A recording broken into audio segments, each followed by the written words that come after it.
Le choc tant attendu entre l'Olympique de Marseille et le Paris Saint-Germain, initialement prévu ce dimanche à 20h45, n'a pas eu lieu. Les conditions météorologiques ont été la cause de ce report, une décision qui a suscité des réactions vives et des échanges tendus entre les deux clubs.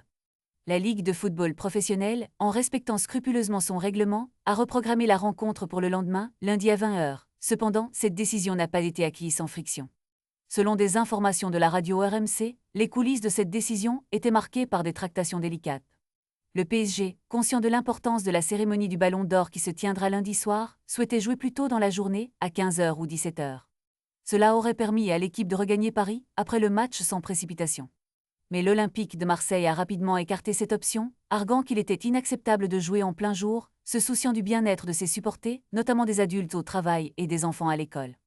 La tension s'est intensifiée lorsque le PSG a également proposé de reporter la rencontre au 2 décembre, une suggestion qui n'était pas conforme aux règles de la LFP et a été rejetée par Marseille.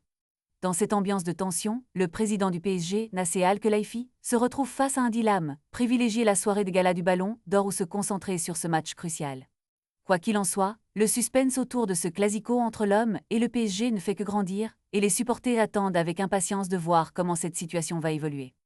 La rivalité entre ces deux géants du football français est plus vive que jamais, et ce report n'est que le dernier chapitre d'une histoire remplie de passion et de drame. La suite s'annonce palpitante, et les yeux seront rivés sur la rencontre de lundi soir, qui promet d'être un véritable choc des titans.